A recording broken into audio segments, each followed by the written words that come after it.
Welcome back to Soccer Cards United. We have corrected the numbering problem and we're back on even numbers for the Monday show, which is really a Tuesday show. So there's always some sort of problem here at Soccer Cards United. But I'm Jason and that's Enzo. Hi, Enzo. Hey, Jason. Viewers of the YouTube will notice that today's episode is powered by StreamYard. We are trialing StreamYard as our new remote podcasting tool. Sounds like an ad. You shouldn't say it like that. Well, if StreamYard wanted to pay us, they don't. In lieu of me having to pay for the full membership, should we use it? For the full membership, we do it for free. Straight off the bat, I don't like this. What's happening?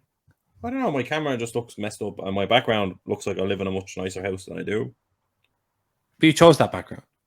I know, but I wasn't able to import my Soccer United background, which is already saved onto Zoom. I bet we'd be able to do that with a paid membership. Sounds like an ad. Sounds like an ad. Stop it. You brought it up. I'm not bringing it up. Yeah, but I think a lot of our problems you can't help yourself. You sound. I feel like you're trialing getting an ad from somebody. You're showing people. This is what, if you're an advertiser and you're listening, Stop this it. is kind of the banter that you could have about your product. So we're not on Zoom because Zoom has been fucking up the syncing. We're trying this new thing, and if we like it, we'll cancel Zoom membership. We'll use this, and then you will not see a powered by StreamYard duck. There'll be no duck, which is also a good kind of warning sign for Zoom. Ooh. So we're taking a shot at Zoom. Fix it up. Maybe they come in and say, "Don't look. We didn't realize you were having problems. What do you need? Let's fix it." Is all of Zoom having a problem, or did our Zoom just? No, I believe it's the both of our individual internet connections are not. Like, if there's a delay on a conference call, it's not a big deal. But if you're recording that conference call and you're trying to sync audio to it afterwards, you need it to be perfectly smooth. And there's no guarantee that this will work.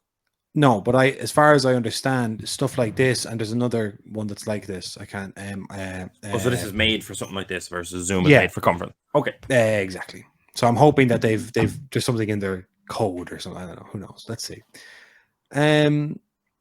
We have to talk about the F1 just to start off with. We're doing an F1 Chrome giveaway. We did one over the weekend. For the USGP in Austin, and we weren't the winner of that. GP.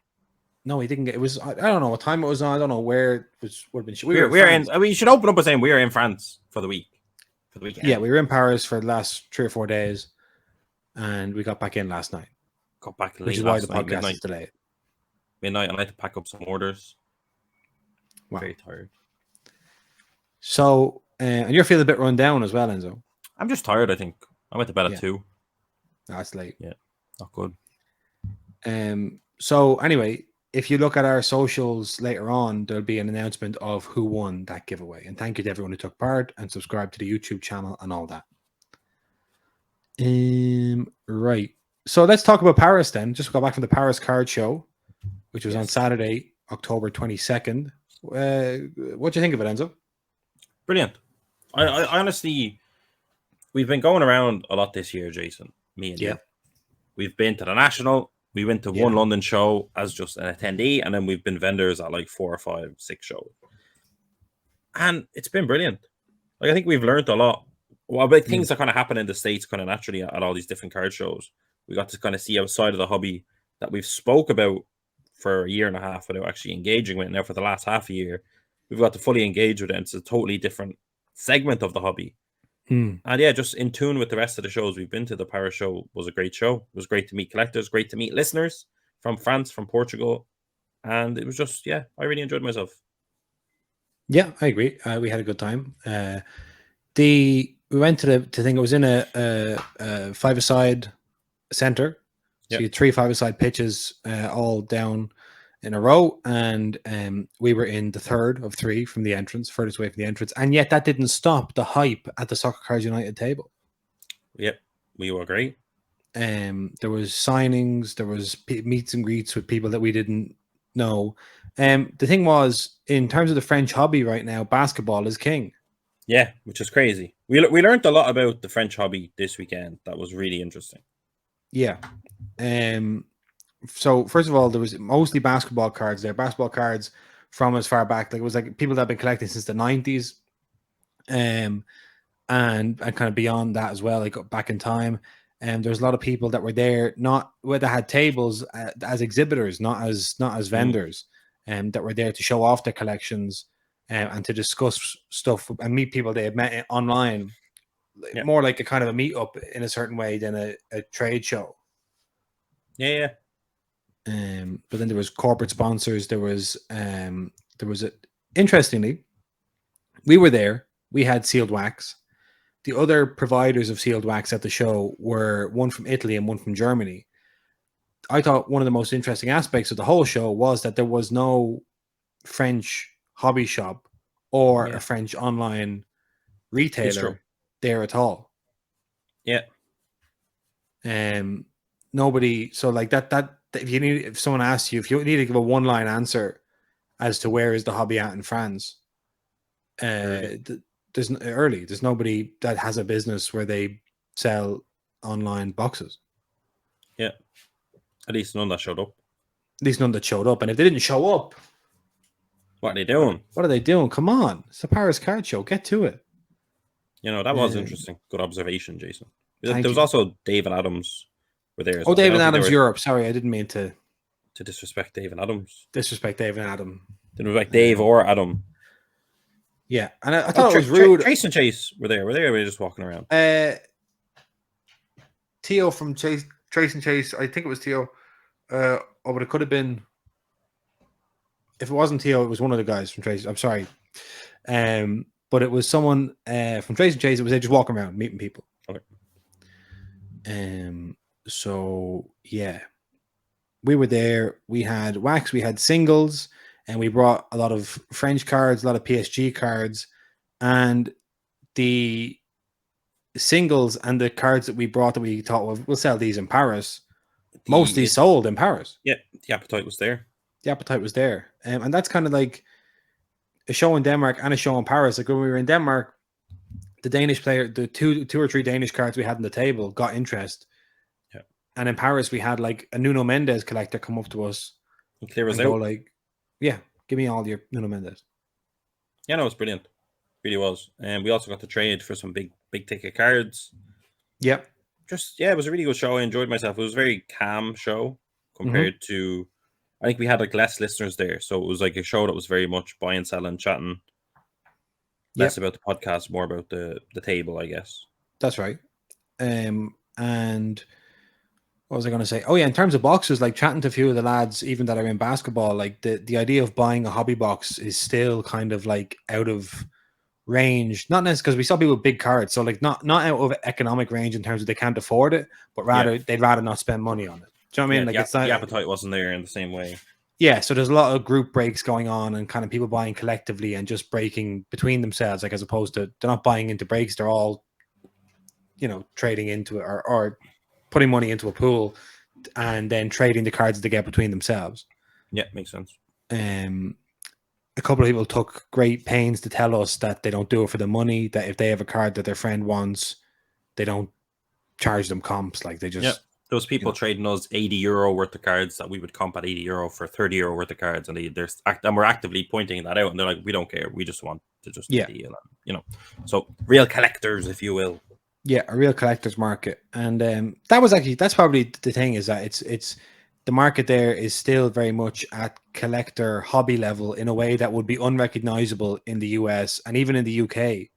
Yeah. Like when we go to London, it's a much, much more commercialized version of the hobby. That's fair to say. But we traded into some big cards.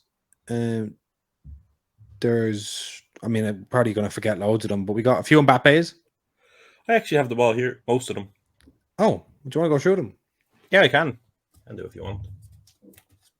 The only one I'm missing is the of 25 Messi, I believe. Right. Beyond that, I think everything is here, so we can go through it small. And Anthony Elanga, Steve Aoki of 10 autograph. Yeah, rookie auto for Anthony Elanga. And part of the reason we traded for that was that we heard from a listener a couple of weeks ago on the show that Steve Aoki and Steve Aoki's people are out buying up there. And we thought this is a great chance to get close to Steve Aoki. I'll put that up on the social after this, Jason. Great. A Kaboom. Oh, let me see. Whoa. The green screen strikes again. Do I go this way? There we go. A Kaboom Mitrovic, which we pretty much bought thinking we're going to sell it in London. Yeah. We traded into it, not bought it. Sorry. A Gem Mint 10 Optic. For the listener, there's some real green screen shenanigans going on here on Why is it on the video? I have no idea. See, Jason, can I just say Zoom? This would never happen on Zoom. This does happen on Zoom. Not this bad. Anyway, we can just tell you what it is. The Kylian Mbappe Optic PSA 10. That was shocking. It's also PSA 9 of the Mbappe Sapphire. Yeah. Right? Valued at like 20. We got it part of a deal. A BGS 9 Kylian Mbappe base 2017-18 Chrome. Yeah. We got 2 PSA 9 Field View base PSA 9, 2017 Chrome for Kylian Mbappe. And we also managed to get another 2017 Select. Yeah, Select. And we also got a Prism Select Silver, if you will. Field View BGS 9 of Mbappe. One of the nicest cards people often say of Mbappe's youth. And the last card, the big one. And I'm hoping the green screen doesn't let us down for this one, Jason. Oh no! Oh, we just saw Messi there for a second, just on him on his own. Yeah, just him. It thinks Messi's doing the podcast. It's focusing on his face. It'd be better off if he was. He did a great interview recently. A PSA 9 of the Catalan version of Messi's 89 rookie for the Barcelona Mega Cracks release. And we have a couple of other bits that I think are in your house, Jason. Great. So if you want to see all those cards in high def, there is a vlog coming out tomorrow, Wednesday, of the Paris Card Show, where we'll be discussing within that. We reviewed all the stuff we got, but we found it very exciting to trade into some of these cards. The interesting thing was Mbappe.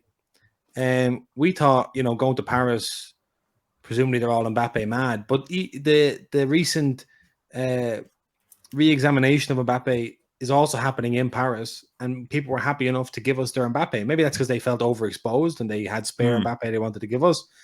But we were happy enough. We were trading into him. We almost had a sign up saying, "Sell us your Mbappe, we're buying." We're ready to go. We only got one Gem Mint 10 Mbappe of all that. Obviously, there was a lot of 9s, BGS 9s, but they were good for trading. Like, it was a good. Maybe people aren't really fussed putting a BGS 9 up for sale, but there's still an inherent value to it, and we just decided we wanted to dabble. Yeah, for sure.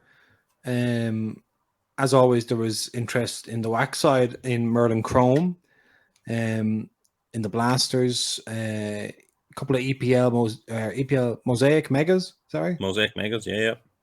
Which, considering they were mega and we had to take them back in the suitcase, was good to get rid of them. Yeah. So basically, like, it went well. Everyone was super nice.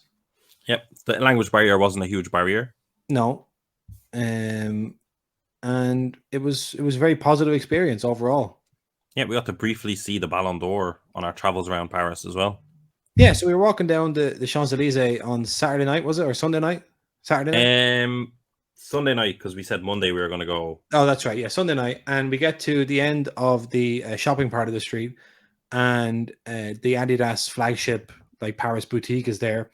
And on the corner, there's a display, and inside, in a glass case, is the Ballon d'Or with a security guard sitting there. And the shop is closed, so we're looking through the shutters. And we said, that's the Ballon d'Or. Enzo went and took a photo of it. We said, we have to come back tomorrow and check it out and get a photo up close. Of course. When we got back there the next day, the Ballon d'Or was gone. And in its place, there was a sign carrying Benzema Real Madrid jersey. Very sad. If we hadn't had the footage, of the Ballon d'Or, we would have doubted ourselves. Did it even exist? Did we imagine that, or was there actually the Ballon d'Or there? Yeah, but the photos, proof is in the photos. Yeah, that's it. Pics, or it didn't happen. It did happen. Here's the pics. So yeah, very good. Very positive experience in Paris. I'd go back. I think a Paris card show is a good idea. Like, Paris for us anyway is just over an hour flight away. Yeah, really convenient. And we had no bother, because it's such a big city. We had no problem really getting accommodation because it wasn't in peak tourist season. So I would say the next Paris card show, get yourselves over there. Yeah, but the accommodation was very cheap considering the city. All things considered, yeah. Like, compared to London. Yeah. and certainly compared to Dublin if we were hosting a card show here. So speaking of Mbappe, the National Treasures on card, or not on card, sorry, National Treasures sticker autos have been popping up, and we've seen the amount money people are paying for breaks for the Kylian Mbappe spot, for the France spot, into International Treasures breaks. And we did have our first sale, I believe, first confirmed sale on eBay, $7,000 US, 7,179.15 US dollars. Kylian Mbappe 2022 National Treasure World Cup, or I should say Road to the World Cup, Archives Inc. Gold 8 of 10 autograph, went for 11,400 Australian dollars, which is about 7,000 US dollars. That was, I believe, definitely was from Cherry Collectibles. Yeah, it was.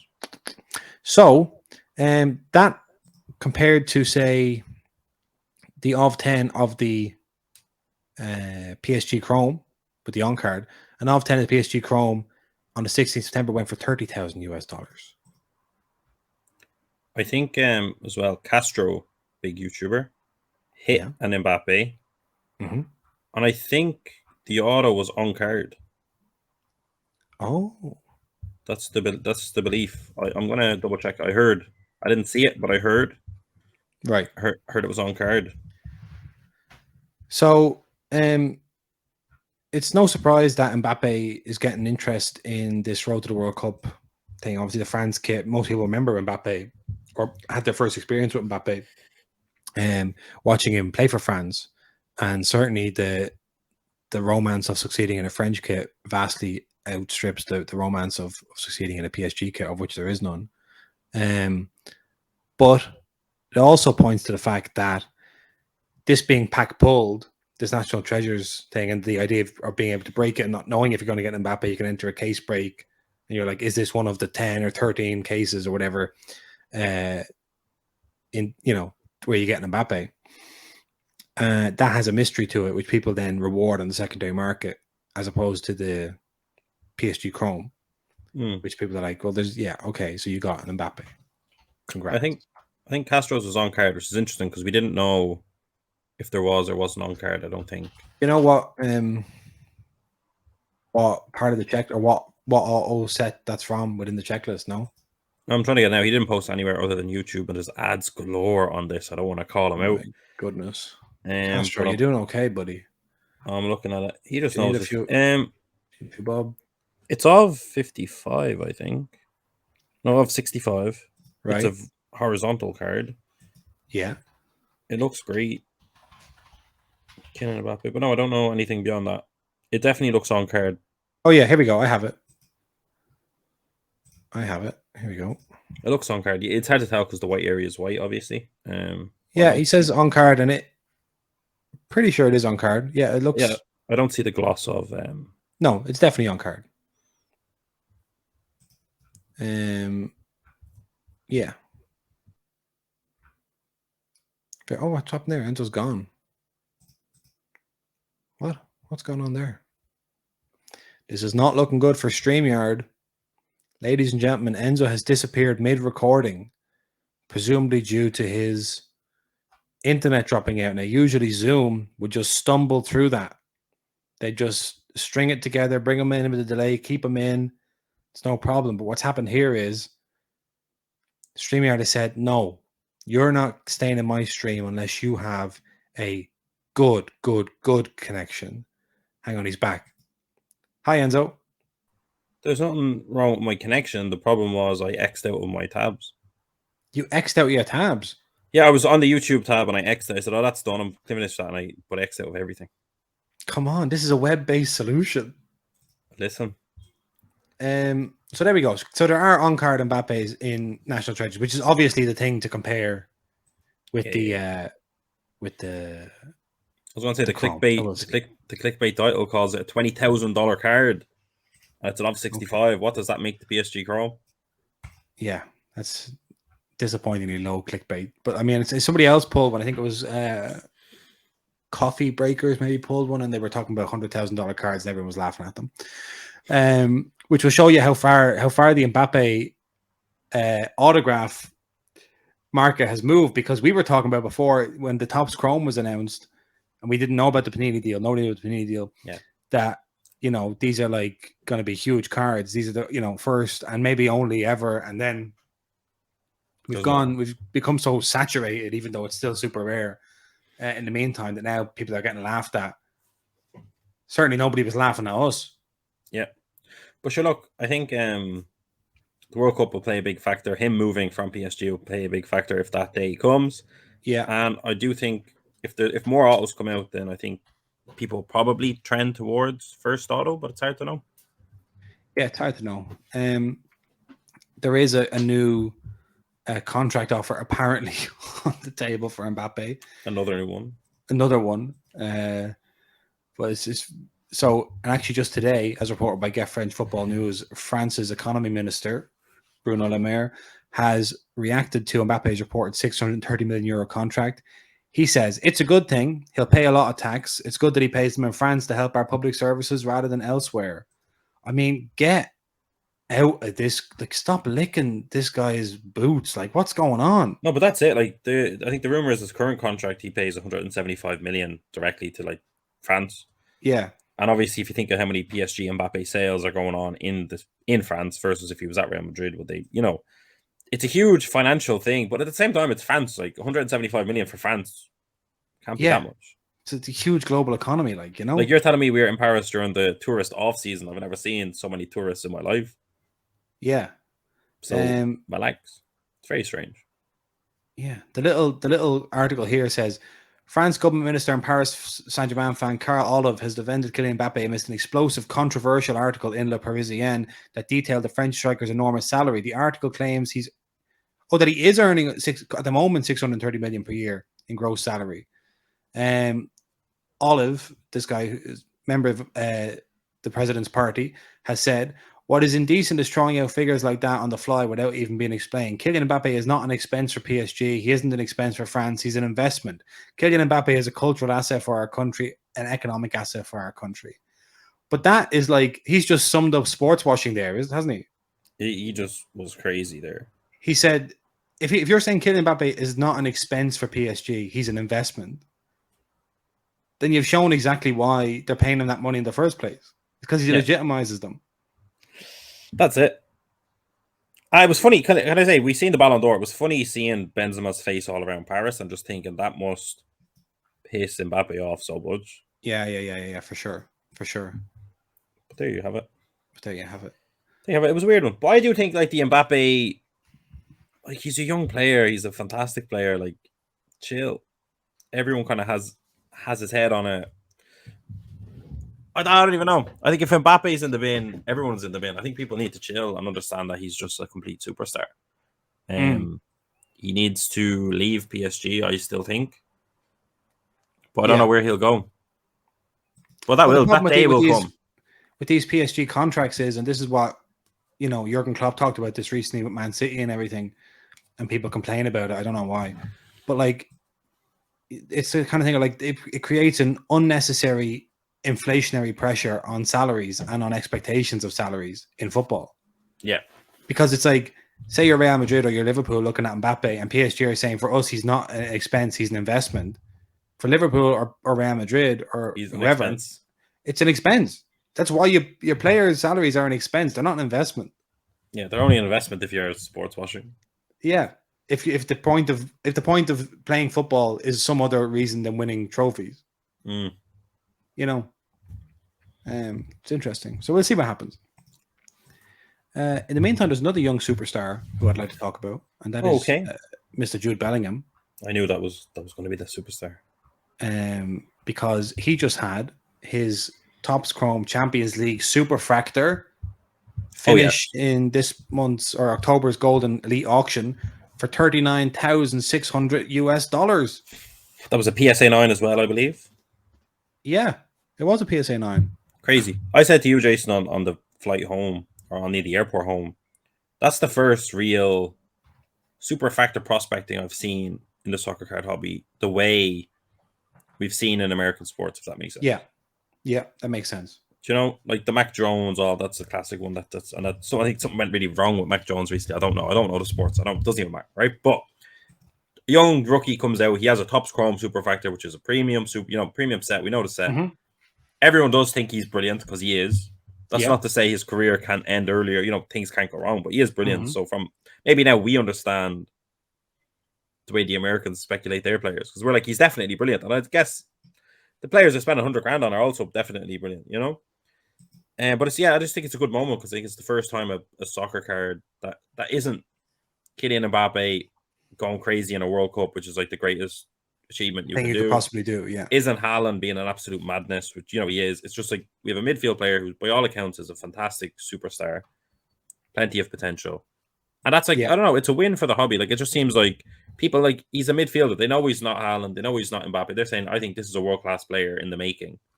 Mm-hmm. And that's it. That's a super factor. And that means something. I love to see that. It's extremely healthy. And Liverpool have kind of been linked to Jude for a while now, but the story over the weekend was that Real Madrid are interested. And I mean, that would be, and Jude's entourage are leaking that he's interested in Real Madrid more than anyone else. There'll be huge stories about how can an English player not be playing in the Premier League? How did we let him get away? That's all going to come out. Happened with Verratti, going from Serie B to France and never actually playing in Serie A. Yeah.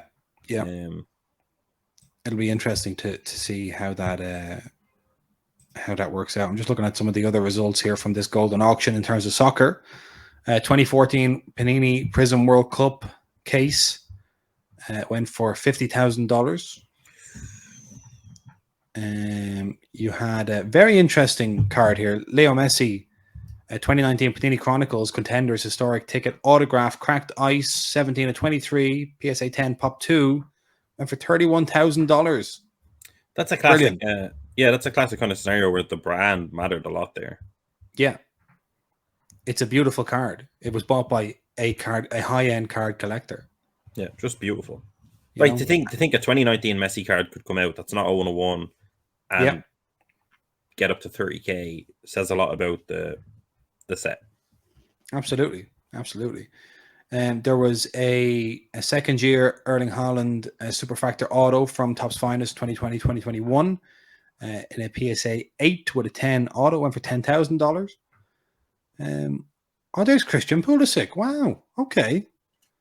Christian Pulisic Panini Eminence 2018-19 trophy case autographs platinum 1/1 autograph graded authentic went for $7,300.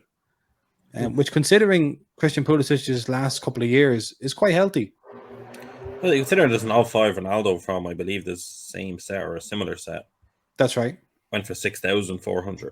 But then also he's kind of at an all-time low at this moment in time in terms of recent years. That's true. That Benzema that went with the French Football Federation patch, the National Treasures from 2018, just unbelievable card. That went below Pulisic. How do you feel about that? I don't feel good about it. I don't feel great about it at all. But I am happy enough to accept it, given that we're just outside a World Cup. Yeah. 1 second. You can keep going through the results. Back in 2 seconds. Okay. Jason's gone, leaving me by my lonesome. There was an array of Haalands in this as well. I'm seeing an off 25 Champions League Sapphire BGS 9.5 going for 15,600. Topps Museum. This one's kind of a shock. And an off 25 as well. Topps Museum patch auto for 12,000. To me, that was a really good purchase. I'm back. Brilliant purchase. Hey, Jason. I was just hyping up the Haaland Museum purchase. Was really, really good. Yep. The Ruby one. Yeah. I don't understand the difference in price between that and the PSA 9. To me, the PSA 9 went... I mean, the patch is really nice on the PSA 9, but I prefer the Ruby. And the Ruby's numbered lower. So, well, no, numbered the same, but... Who knows? Who knows why these things happen? Yeah.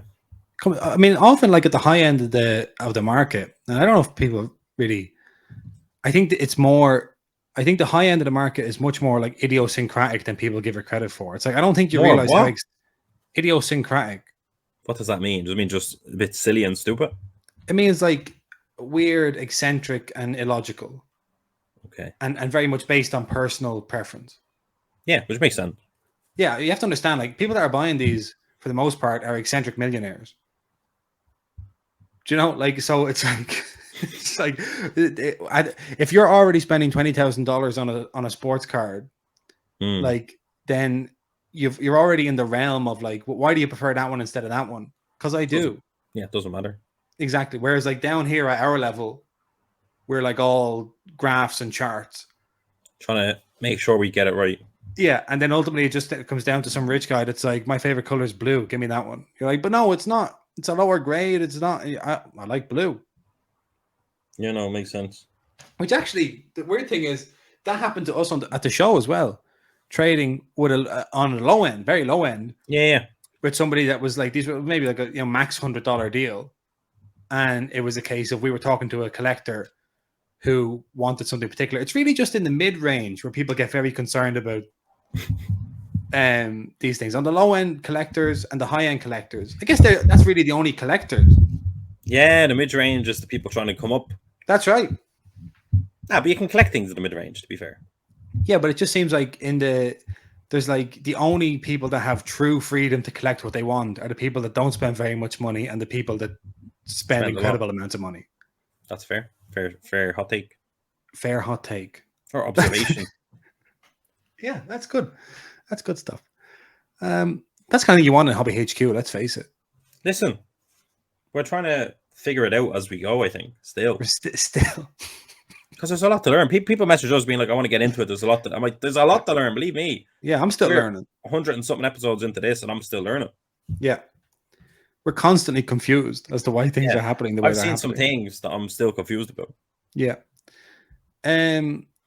Also, there was an interesting thing that happened. I'm just going to go to Cedar Hollow Cards on Twitter, because we were actually in the George Pompidou Center looking at some modern art when we saw this on Twitter. Panini America launched some new soccer rewards on their like Panini Points program, and among them was a load of Kevin De Bruyne, Phil Foden dual autographs. Oh yeah. And I'll read you this tweet from Cedar Hollow Cards. This to give you an idea of the nerve it struck. You've got some nerve, Panini America. We're out here waiting for our long overdue Phil Foden redemptions, and you send us an email to inform that you're putting a ton of Foden autos on the reward site. What kind of horse shit is that? Not good. We've talked before about how somebody asked us, someone had a Phil Foden redemption. This is months ago. And they said, should I wait or should I sell the redemption? And I think we sold to sell the redemption. Yeah. So I wonder if you're that listener that had that redemption and asked us and we said sell the redemption because who knows when they're going to redeem it, please keep us informed as to what you did and what's happening now. Yeah, not good. But it will probably, hopefully, if they have the autos to put on these rewards cards, hopefully means they're fulfilling redemptions. It'll be interesting to see how these Phil Foden autos do.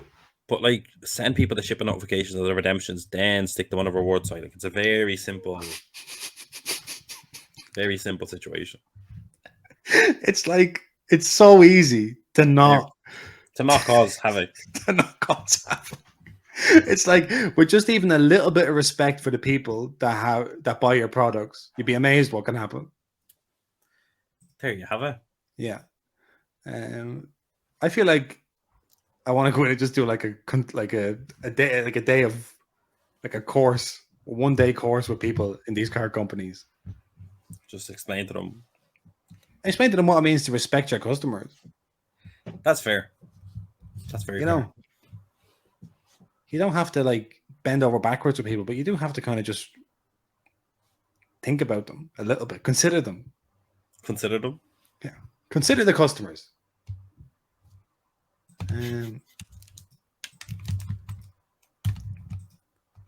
As I said, we did have we didn't see it, but the F1 was in Austin, Texas this weekend. Max Verstappen beat out Lewis Hamilton. Yeah. And it was a historic event. Yeah, historic event because looked very healthy. Yeah, 440,000 people or something over the 3 days. Biggest 3-day attendance ever at an F1 event. That's crazy.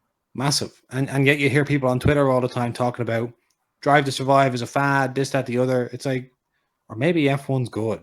Yeah, maybe F1 is very interesting. Yeah. Very entertaining. and very much in tune with the celebrity culture that happens to be massively popular in America. Just checks it checks a lot of the boxes to perfectly translate to one of the American big viewed sports, you know? Yes, exactly. 20 people to keep track of. They're all the same place, same time. All the celebs are there. All just 24 mega events per year. Like, it's brilliant. It's brilliant stuff. I believe, maybe this is according to an article I'm reading here on RTE, but Verstappen has now emulated Michael Schumacher and Sebastian Vettel by taking a record equaling 13 victories in a single year. Yeah. That's dominance. And he has a few more races yet to go. Going to, I think, Mexico next. Wow. This Sunday? Yeah, this Sunday in Mexico. The Mexican Grand Prix. The founder of Red Bull died over the weekend after a long battle with cancer. Dietrich Mateschitz. Red Bull Racing, RB Leipzig, RB Salzburg. The hobby has a lot to be thankful for. Crack open a Red Bull in honor of Dietrich this week. Red Bull is one of the strangest companies you could find. Yes. They do everything. They do everything. But ultimately, as they have said, Red Bull is an incredibly profitable product, the drink. Crazy. The drink cost them absolutely nothing to make. And this is all they had to do was figure out how to market it. And that's all they've continued to do. Crazy stuff. So, do you know who should do a one-day course for Panini and Tops? Is Red Bull. Consider marketing. We can do a whole curriculum. Consider the customer. Consider marketing. Consider logistics. Course on consideration. Yeah, consideration. Yeah. That's all I asked for. Is a little bit of consideration. We didn't see any football beyond some highlights and the second half of the PSG game over the weekend. Yeah, we were traveling around non-stop. It was tiring enough of a trip. A lot of people think it's glamorous, you know. You're in Paris this weekend, and of course, you throw up the Eiffel Tower. Yeah, you go on a nice boat tour. You get a bit of food, but it's tiring enough that weekend. Yeah, it was a lot of luggage to carry when you're a vendor. A lot of luggage to carry. Yeah, because obviously the vendors that came from Italy and from Germany drove, which makes sense. We flew. We strategically filled the suitcase. You have to try not to break the wax. You have to try to be within the weight limits. And you have to drag it around Paris to get to your venue. And that's right. So we say to ourselves, why are we the only ones that we know doing this? Because it's a nightmare. It's just not easy. Not everyone will do it. Because it's a nightmare. You have to have a certain kind of determination, grit, character. You have a podcast you need to tell the people about. You need to, like, I honestly said to you, Jason, us going to Denmark, documenting it as a vlog, us going to Paris, document it as a vlog, do it in London, do it in Munich as well. We're getting so many DMs from like American listeners that are obviously they go to card shows in the States. They're kind of starved of soccer at those tables. There's a lot of non-soccer. And there's a lot of people saying, like, document it. I'm looking at it. I'm going to go to one. Yep. Like, we're literally paving the way to help these venues and these people that are doing the card shows. And we're happy to do it. No, that's what I'm saying. It's brilliant. Yeah.